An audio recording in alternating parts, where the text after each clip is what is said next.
विश्व स्वास्थ्य संगठन ने शुक्रवार को घोषणा की कि वह भारत में पारंपरिक दवाइयों के एक वैश्विक केंद्र की स्थापना करेगा। इस पर प्रधानमंत्री नरेंद्र मोदी ने विश्वास जताया कि जिस प्रकार भारत विश्व के औषधालय के रूप में उभरा है, उसी प्रकार यह केंद्र वैश्विक स्वास्थ्य का केंद्र बनेगा। WHO के महानिदेशक टेड्रोस अधानोम घेब्रेयेसस ने प्रधानमंत्री मोदी की उपस्थिति में एक वीडियो संदेश के जरिए यह घोषणा की। मोदी वीडियो कॉन्फ्रेंसिंग के माध्यम से आयोजित एक कार्यक्रम में 5वें आयुर्वेद दिवस पर आयुर्वेद संस्थानों, जामनगर के आयुर्वेद अध्यापन एवं अनुसंधान संस्थान और जयपुर के राष्ट्रीय आयुर्वेद संस्थान को राष्ट्र को समर्पित कर रहे थे। घेब्रेयेसस ने अपने संदेश में कहा कि मुझे यह घोषणा करते हुए काफी खुशी हो रही है कि पारंपरिक और पूरक चिकित्सा के क्षेत्र में अनुसंधान, प्रशिक्षण और जागरूकता बढ़ाने के लिए हम भारत में पारंपरिक दवाइयों का WHO का केंद्र स्थापित करने पर सहमत हुए हैं। उन्होंने कहा कि यह नया केंद्र WHO की पारंपरिक चिकित्सा रणनीति 2014 से 2023 को क्रियान्वित करने के लिए WHO के प्रयासों में मदद करेगा।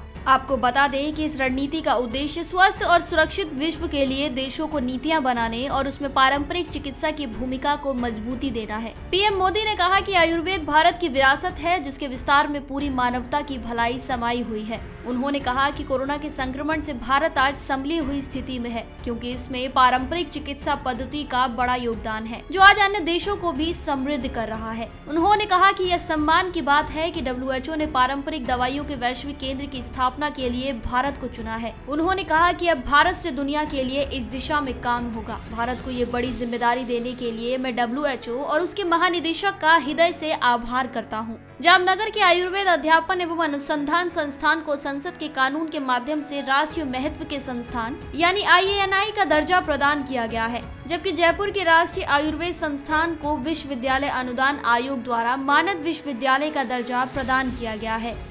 आयुष मंत्रालय 2016 से ही धन्वंतरी जयंती के मौके पर हर साल आयुर्वेद दिवस मनाता आ रहा है। पीएम मोदी ने कुछ दिनों पहले ही घेब्रेयेसस से फोन पर बात की थी और इस दौरान वैश्विक आबादी के कल्याण और प्रतिरक्षा बढ़ाने वाली पारंपरिक चिकित्सा प्रणालियों के महत्व के बारे में भी चर्चा की थी। घेब्रेयेसस ने इस बातचीत में कहा था कि पारंपरिक चिकित्सा की क्षमता को अभी पर्याप्त सराहना प्राप्त नहीं हुई है। उन्होंने यह भी कहा था कि WHO इस क्षेत्र में अनुसंधान और प्रशिक्षण को प्रोत्साहन देने तथा सर्वश्रेष्ठ प्रक्रियाओं को साझा करने के बारे में सक्रिय रूप से काम कर रहा है।